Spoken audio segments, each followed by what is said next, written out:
Assalamualaikum warahmatullahi wabarakatuh. Welcome back to my daily vlog. Masih di Surabaya, yang pastinya kota penuh dengan sejarahnya.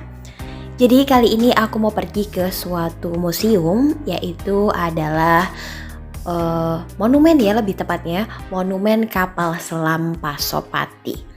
Jadi kapal ini adalah kapal yang bersejarah juga, yang pernah mengabdi menjaga teritorial NKRI pada periode tahun 1962 hingga 1989. Nah, untuk masuk ke monumen ini kita diberlakukan untuk membayar tiket seharga 15.000 per orangnya.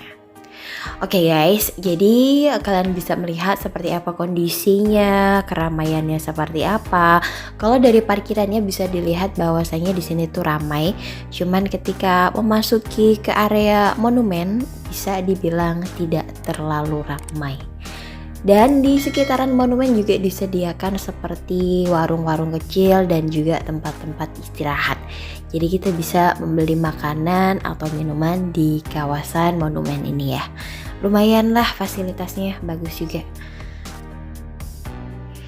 Oke, kita langsung aja masuk ke dalam kapal selamnya dan kita lihat ada apa aja sih di sana gitu.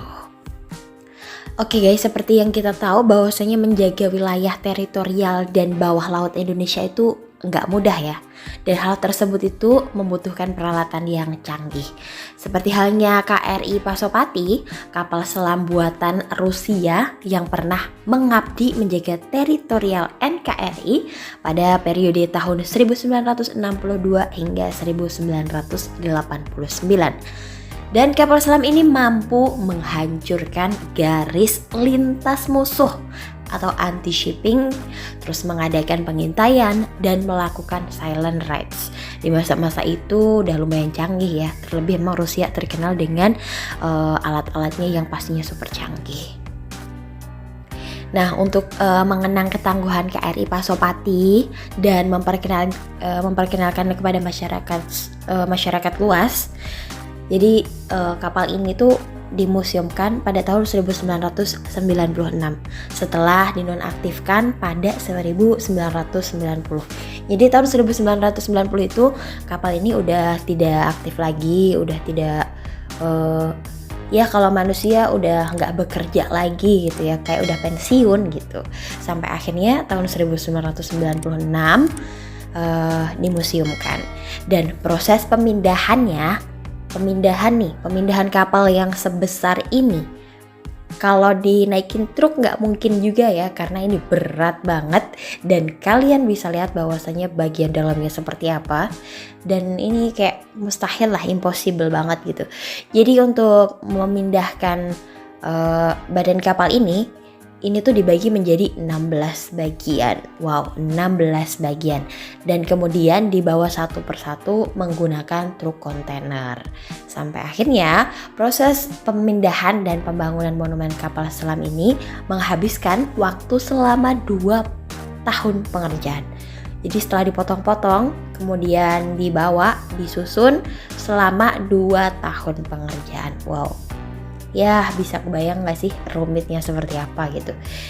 Terus pada tahun 1998 monumen kapal selam yang merupakan bentuk asli dari KRI Pasopati diresmikan berdiri dan dibuka untuk umum di Jalan Pemuda 29 Surabaya. Tuh. Nah, untuk panjangnya KRI Pasopati ini secara struktur itu memiliki panjang sekitar 76 meter dan lebar 6,3 meter. Dan kapal selam ini terdiri dari 7 ruangan. Di ruangan pertama adalah ruangan persenjataan. Di ruangan ini tersimpan persenjataan kapal selam seperti torpedo yang masing-masing memiliki panjang sekitar 7 meter dengan berat mencapai 9 ton. Selain itu, di ruangan ini juga terdapat 4 tabung peluncur torpedo, tempat istirahat ABK, dan pintu kapal selam yang berada di atasnya. Masuk lebih dalam, di ruangan kedua terdapat ruang tinggal perwira yang dilengkapi dengan tempat tidur, meja makan, lemari pakaian, dan ruang telekomunikasi. Terus memasuki ruang ketiga. Jadi untuk memasuki ruangan-ruangan itu kayak kita harus lewat bulatan-bulatan pintu itu, harus nunduk gitu. Jadi kalau orang yang udah tua sepuh banget gimana ya gitu, kayaknya jangan kesini deh, takutnya nggak bisa masuk nih dari pintu-pintunya. Deh kayak lewat cerobong-cerobong gitu. Oke, kita lanjut ke ruang ketiga ya. Jadi ruang ketiga ini merupakan ruang kemudi. Dan di ruangan ini juga terdapat kemudi kapal selam dengan arah kiri, kanan, atau ke atas dan bawah. Dan ruang kemudi ini dilengkapi dengan periskop. Apa itu periskop? Yaitu teropong kapal selam untuk melihat suasana di luar kapal. Selain ruang kemudi, di ruangan ketiga ini juga terdapat ruang sonar, ruang radar, dan juga toilet. Kebayang gak sih toilet di dalam kapal selam? Kayak kalau lagi pup ngambang-ngambang di laut gitu gak sih? Ya Allah. Oke, kita lanjut deh. Di ruang keempat ya. Jadi ruang keempat ini terdapat tempat tidur bintara yang menjadi satu dengan ruang makan dan dapur. Sedangkan di ruang 5 terdapat tempat motor diesel bertengger. Jadi ini tuh kayak ada motor diesel, kurang tahu sih motor diesel itu apa, nanti searching deh ya. Pada ruangan ini juga terdapat pesawat bantu dan pengendalinya. Nah, motor listrik penggerak kapal di ruangan ke-6, dan di ruangan terakhir terdapat torpedo buritan. Dilengkapi dengan 2 peluncur torpedo yang berfungsi menyerang atau menghindar.